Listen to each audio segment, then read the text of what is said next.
We'll do it on all of them though. I won't select them separately, we'll select them all together.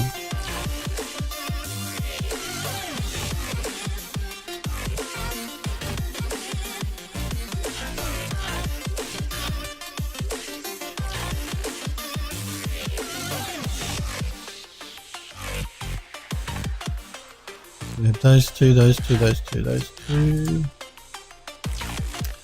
Okay, again I'm going to detach that geometry.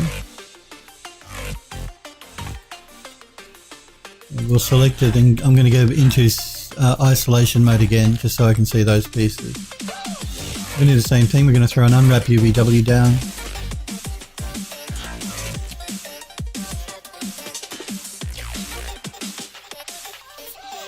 Let's make sure we turn off our map themes and so we can see what's going on.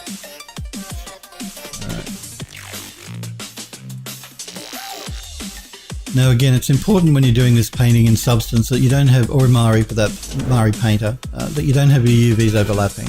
And they are here. They're all the UVs for these 4 pieces of geometry are sharing the UV space that you see here. So let's flatten mapping this so that they all are separated. None of them are sharing a UV, the same UVs, they're all unique.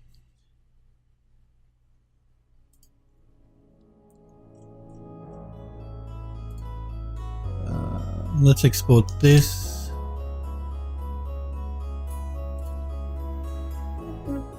And we'll call this one Square Banister Corners, we'll call it.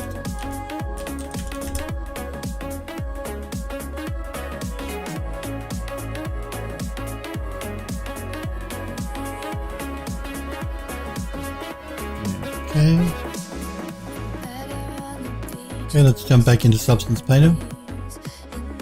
We've saved our file, so let's create a new one.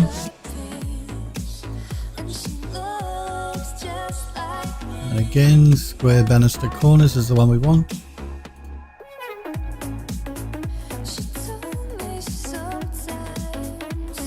Okay, let's throw that American cherry wood down again. Remove our unused layer. That's just a default layer that Substance creates when you create a new project. I'm just going to, at this stage, throw my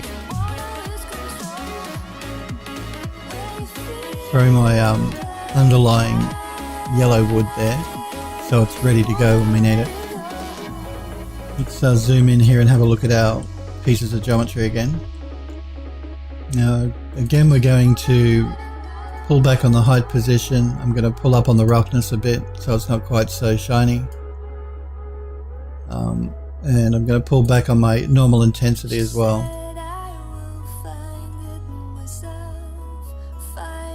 We're going to change the color to a little bit more of a red.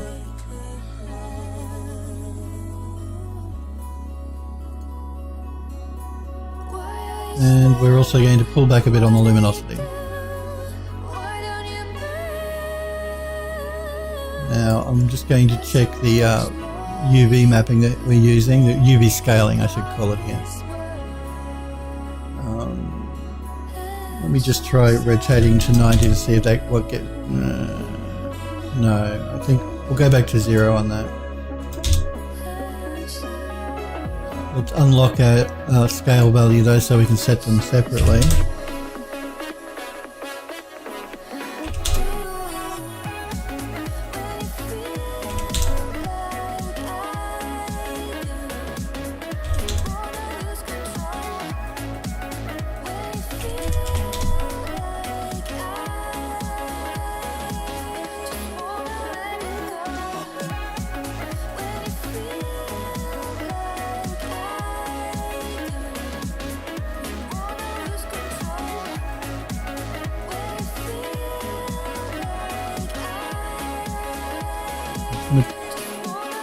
Pull back on my roughness just a little bit, pull back on my fibers a little bit. Again, I'm going to pull back on the height range as well.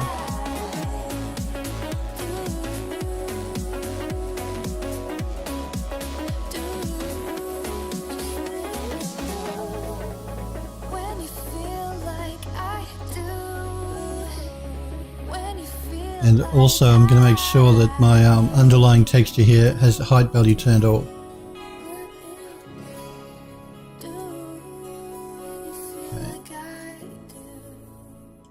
So now I'm going to pull back up on my roughness just a bit, the other way, so it's a little bit more shiny. So we have a bit of a varnish happening. Hey Sniper Echo, how are you? Good to see you. Alright, so what we're working on now is the this banister railing that sits at the top. We're redoing that texturing for that now.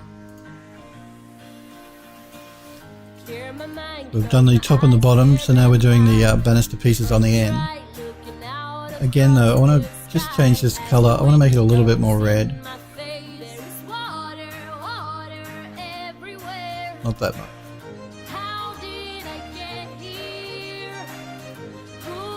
Yeah, that should be good.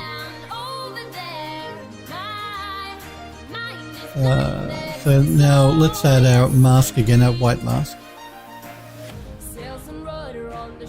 And jump back into our brushes and make sure we're using our dirt brush.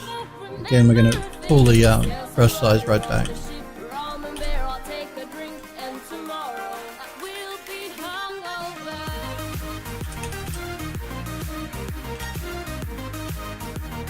Now, again, you see that's happening because I have my height value turned on. I'm going to have to turn that off.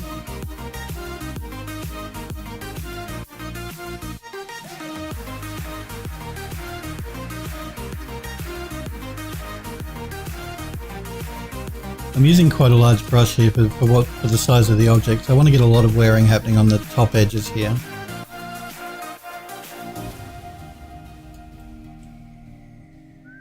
Let me reduce it just a little bit. I'm also going to jump back into using my pen. Good day. Sorry I'm late, you couldn't get home. That's cool, Sniper Echo, you're here now, that's the important thing. That's okay.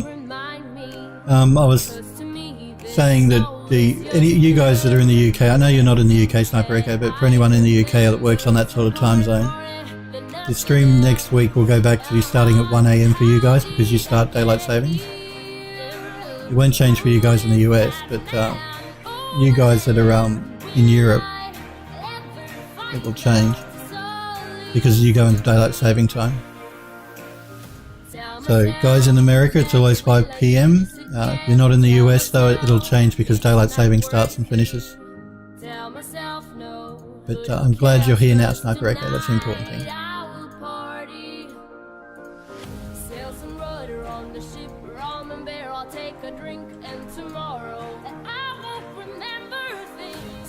Now again, I'm going quite heavy here on the wearing on the top of this because it's a small piece of geometry and it will get a lot of wear and tear because people will be touching it quite a bit. Let's just pull out and check that. Okay. Now again, I'm not going to do much wearing or any, I don't think, at the base here because we jump back into max and have a look. I'll just end my isolation mode here. We can see that the bottom parts here, just to try and explain to you guys what's going on with this model piece. That piece here, this piece of geometry, that's parallel to the floor, so the floor runs up to that. You don't actually see this side of it, you only see it from inside where it's actually cut out here. So the only time you see that part of the texture is through the middle. You don't see it on the outside because the floor is covering all of that up. So the floor goes to the base of that corner and all the way along. Therefore, I'm not going to actually weather, or when I say weather, I'm not going to create this wearing on the bottom pieces because you're not generally going to get a lot of people touching that. They're going to touch these corners quite a bit, but they're not going to be touching the base. So we're going to concentrate our wearing to the top parts, not the bottom parts of those corner pieces anyway. So we've added our wearing along the top railings and along the bottom railings. We're going to add it to these corner pieces now. Let's move on to this one over here.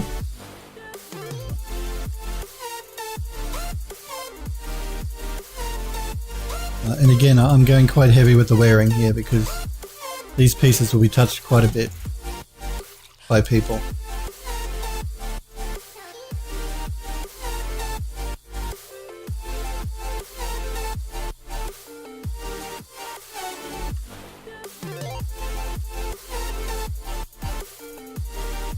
We're going to do the same thing again. We're going to add a generator once I've finished doing this wearing, I should say.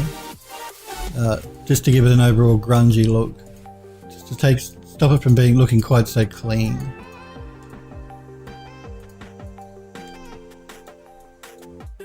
Alright, so we have that one done. So we've done that one. We've got two over here to do.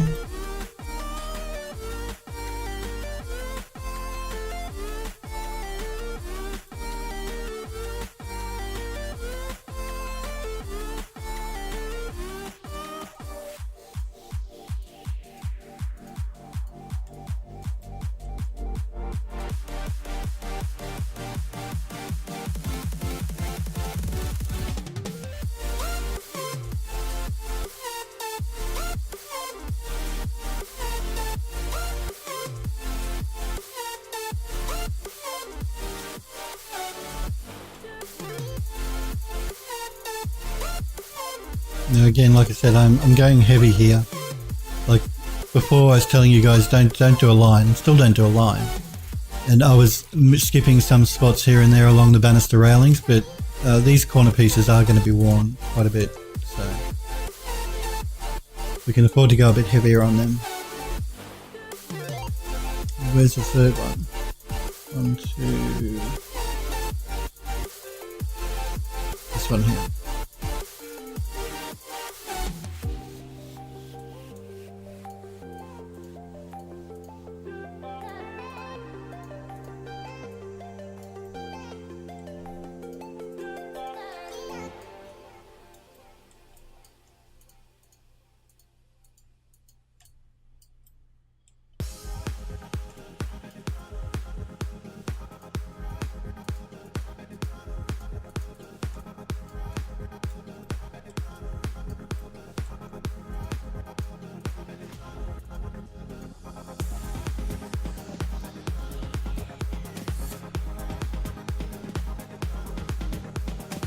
Okay, now let's just pull out so I can get a good look at one of these pieces.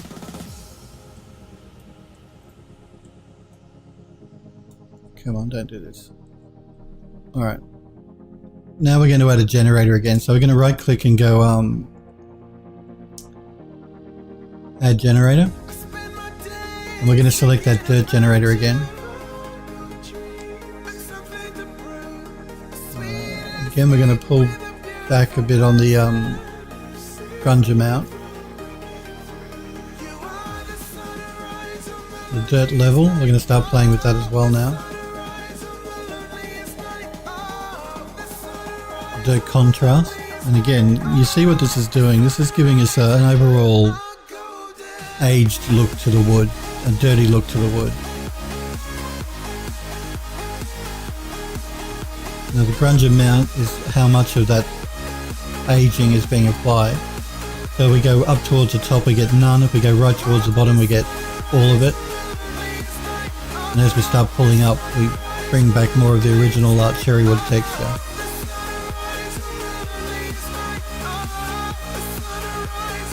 And I think something around there. We're going to change this back to our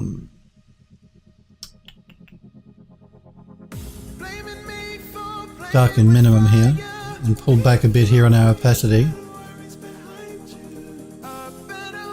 And it just gives us a nice aged look to the wood without us having to go in there and paint it all by hand. It's applying it to both the top and the bottom as well. So that generator, that dirt generator in substance can be really useful for this type of weathering and aging. It won't help us with our edge wearing, that's why we did it by hand. It'll just apply to the overall over all of the model. So let's save our file. And we're calling this one Square Banister Corners, I think we called it. Let's export our texture. Again, we're going to set our path here. Substance keeps defaulting back to its default path, which is very annoying. Model, Art Deco building, export, Square Banister. That's the one that we want. So let's export our models, export our textures, I should say. Okay. Jump back into Max. Jump back into our material editor. Go down our standard material and load up a bitmap, which was that texture we just exported.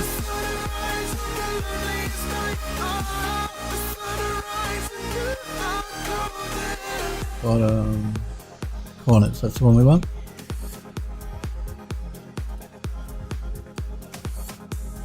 Pipe it into our diffuse to make sure we turn on show shaded and show realistic.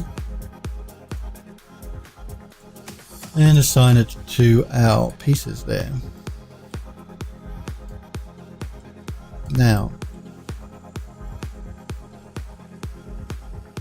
I want to bring in a bit more red to those corners. I want them to be a little bit more in line with the banisters. They're similar, but I just want to bring up a bit more red. So I'm going to jump back into Substance Painter here, back into my cherrywood texture. And again, I'm just going to pull up on my red value a bit.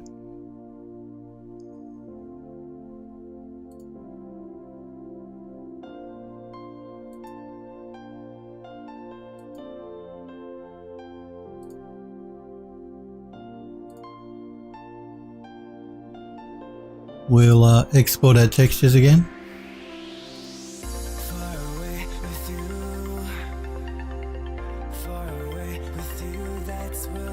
Jump back into Max. Max just complains because I'm using PNG texture and it's changing. It's complaining about that, but I'm going to make sure it has reloaded that texture.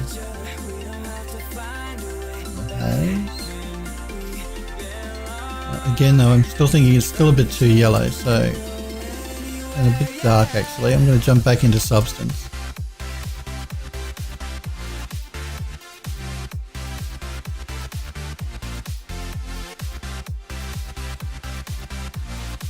Going to lighten it up a little bit. I'm also going to jump into my luminosity. Just pulling that up a little bit as well.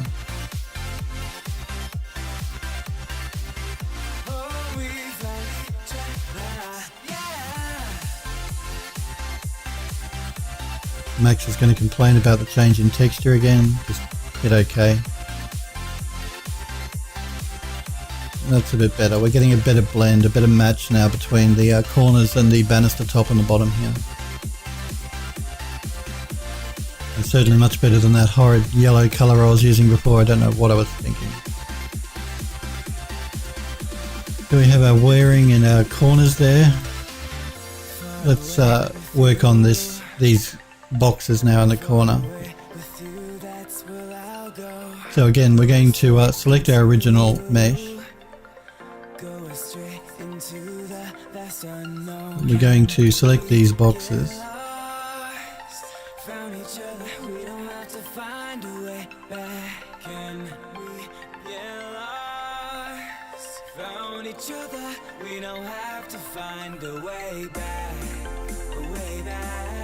Make sure we've got them all selected and we're going to detach them.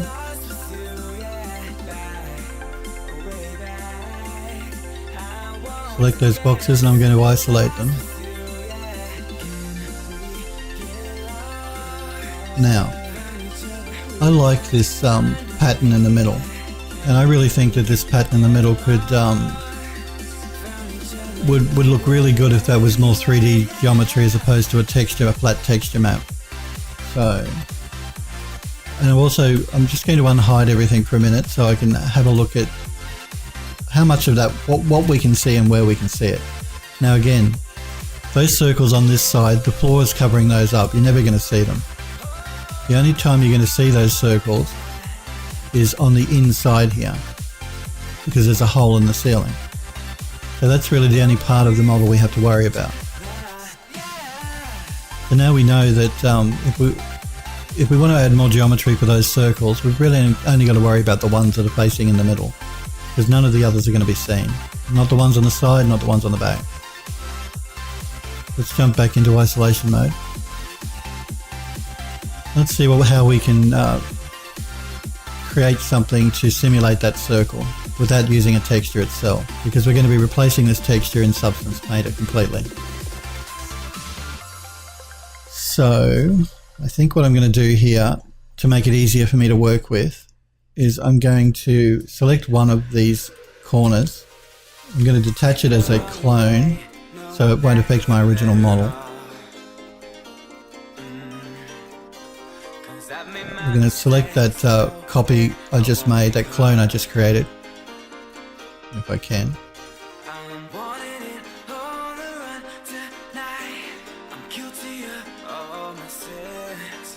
Why are you doing that? Did I make the clone? I did, okay.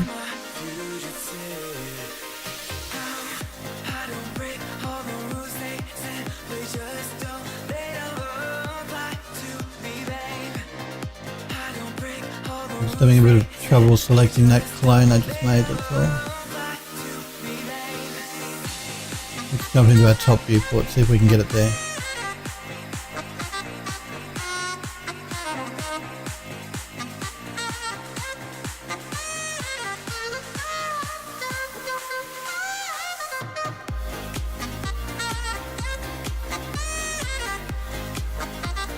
I'm just going to go into wireframe mode here.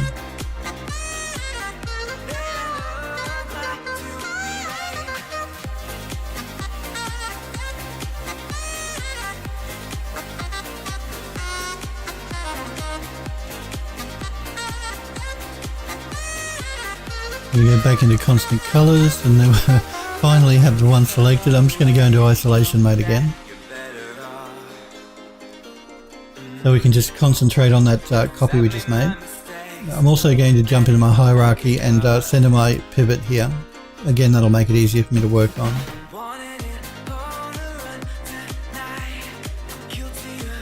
I'm going to rotate this 45 degrees so it's more angled.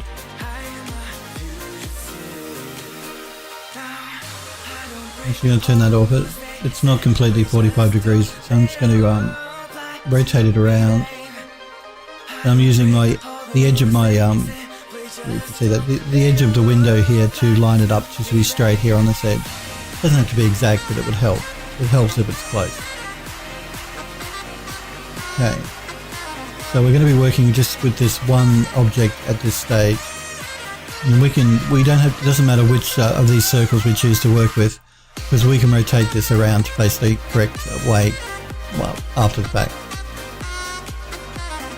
So let's just center up all of our viewports on that cube.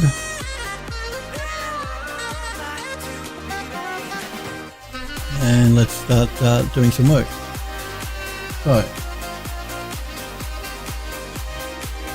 we're going to lose all of this information here once we take this into Substance to change out the texture. All of this bordering is actually all faked. It's just a flat map plane, and the texture map is providing the illusion of having borders there, which, like I said, we're going to lose once we start painting it up in Substance Painter. So we have to recreate that, and that's what we're going to have to do now. So I'm going to jump into my front viewport here. We'll go into our creation tab, and I'm just going to choose a box, and you guys that were watching me do the when I was creating this panel here will know the workflow I'm going to use now to do the box. I'm going to do it the same way when I worked on this. I just don't have to worry about the texturing, because the texturing is going to be taken care of in Substance. So we need to create a box to simulate, let's start with the sides here.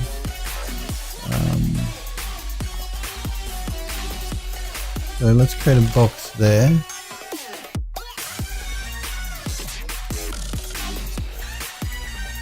Now again, it's going to be in the wrong position here because it's going to create that box at 0, 0, 0. So I'm going to have to move it in.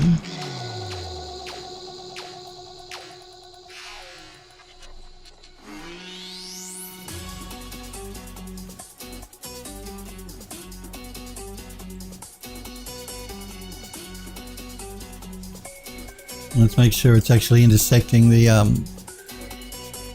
box in the background. I've got to decide how far out I want that edge to be, and I don't want it to be right up to the edge, to the top and the bottom of the overhang. So I'm just going to pull it in till it's about halfway, approximately halfway. Okay. I'm going to shift and drag a copy out to this side. I'm going to hold down the control key and select both and shift and drag out 2 copies to this side. Alright, now I'm going to select one of them, shift and drag a copy. I'm going to rotate that 180 degrees.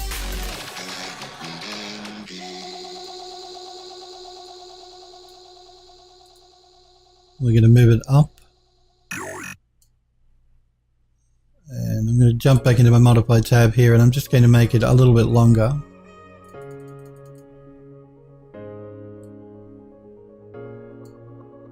I'm going to shift and drag a copy down to the bottom. Let's jump into our orthographic here.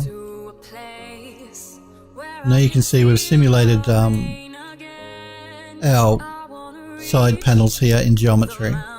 It doesn't matter if it's not textured. Like I said, we're texturing it in Substance Painter. We don't have to worry about texturing it in Max. So now let's have a look at the rest of the front face here.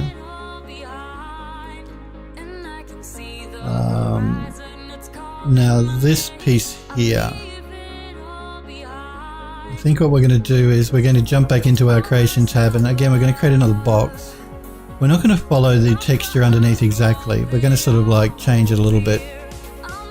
So we're going to create a box, maybe like that. I'm just going to move it down. And again, I'm not paying any really attention now to the texture in the background. I will when I do the circle, but not here.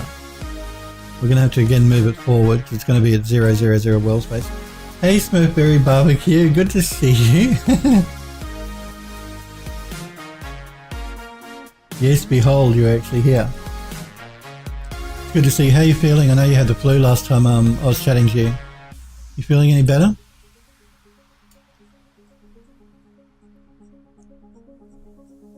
Because like I said, it's not nice having the flu, so I hope you're feeling better. I'm just going to jump into my orthographic here and check how deep that is now.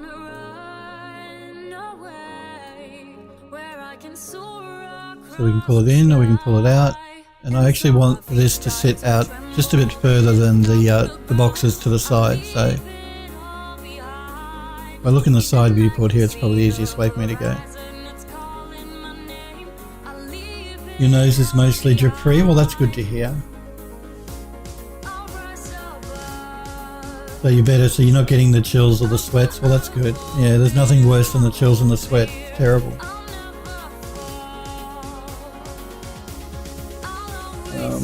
Your throat is mostly not sore. Okay, well good. So you don't have the chills and the sweats. The nose isn't dripping and your throat is mostly not sore. Well, that's all good to hear. I'm going to make sure you take care of yourselves, guys. It's not nice being sick. Now I can see here that this box does not does not intersect the box in the background, so I'm going to pull it in until it does, because I don't want to have any light leakage happening there when I bring this into Unreal. I'm going to jump into my multiply tab though, and I'm going to have to pull up on the height. I'm going to pull it up until it's about just past the edges. So again, make sure with this type of thing that you don't have that your geometry is intersecting correctly, otherwise you're going to get light leakage happening in the back at the back of the model when you take it into Unreal. So it's going to throw weird shadows across your model otherwise. New eyes, Okay, so we have our two side pieces, our box here in the middle. Now I'm just going to select that box and I'm going to make it see-through so I can see what's going on in the background. And even then it's not great. And do it more quickly and accurately than a human being. And all this has been just the beginning. What I'm going to do actually is I'm just going to move it out of the way for a moment. I'm going to turn off see-through as well. Just so I can see that circle in the background. We're going to jump back into our modify tab. This time I'm going to go with a cube. So we're going to pull the tube up until it's just about the same size as the texture in the background. Pull it forward. I'm actually going to increase my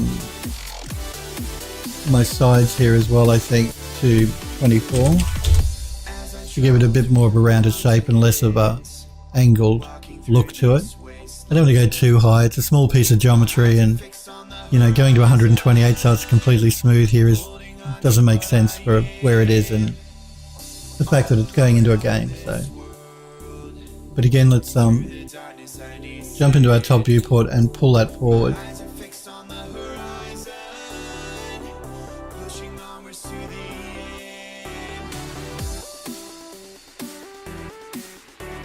Right, the positioning here is not important because I'm going to be moving it over to here shortly anyway. So let's jump back into our front.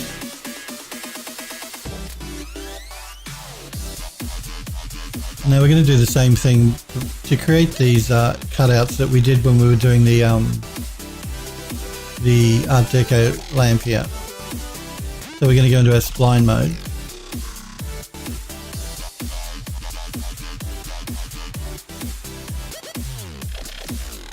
Into line, and again we're going to try and reduce users view, and again we're having this problem where it's at 000 but we can't see it, so let's fix that so we don't have this problem for anything else we do. And the easiest way to fix this is going to be to grab our model here. I'm just going to turn on grids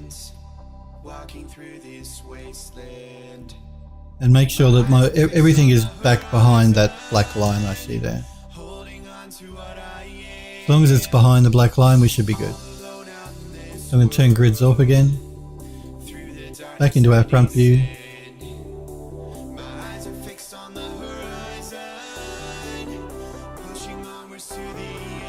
And let's try that again.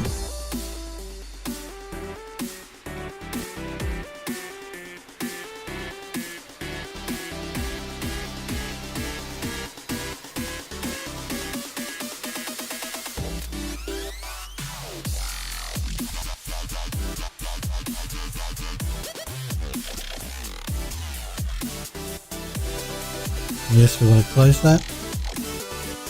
Now let's shift and drag out a copy so we don't have to keep remaking it. Rotate it around. Maybe rotate it back just a little bit more. Okay. Let's grab both of those and shift a copy down.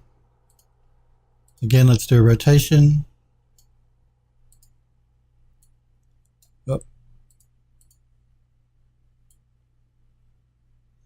Line this one up first and then we can line this one up.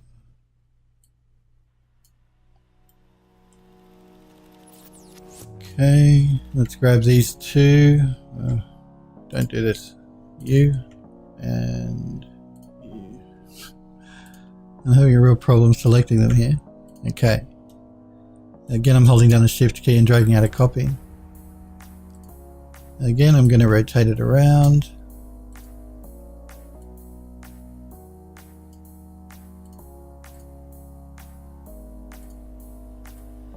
And rotate you around a little bit more.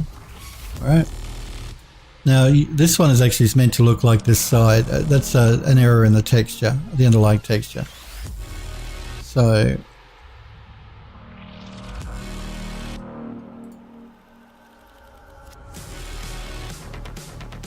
you, and you.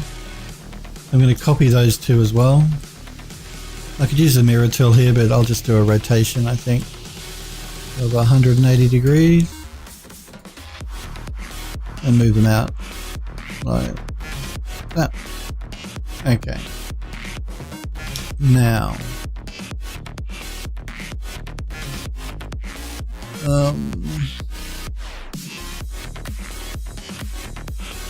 we may leave it there for today, guys. We'll finish doing this tomorrow. I'll be back on again tomorrow at 5 PM, and we can finish off texturing up the rest of our banister here, and then we can bring it into Unreal. Because all we've got left are these four corners. I may just add a bit more geometry to 3D geometry to these square banister railings. But we've textured up the top banister, the bottom banister, and our corners here. I'm not changing the texture on the actual corners themselves here. So tomorrow we will finish off the texturing on this piece of geometry, and then we can take it into Unreal, as we have with all of our other pieces of stuff that we've been working on. Yesterday we were working on our wrought iron gate that goes inside the building. So we'll bring this in tomorrow, finish off these corners, and we can go from there. I do want to thank you guys very much for hanging out with me and for watching. I really do appreciate it, guys. Thank you guys for popping into chat and saying hello. I like chatting to you guys too. I will be back on again tomorrow at 5 PM Pacific time in the United States. If you're not sure when I'm going to be live, you can either follow my Twitch channel or keep an eye on my Twitter page at PhilDoes3D, because I always post 15 minutes before I go live to my Twitter page. See you later, Smurfberry. See you later, Sniper Echo. Yeah, I'll see you guys tomorrow at 5 PM. Thanks again for hanging out and for watching. See you guys.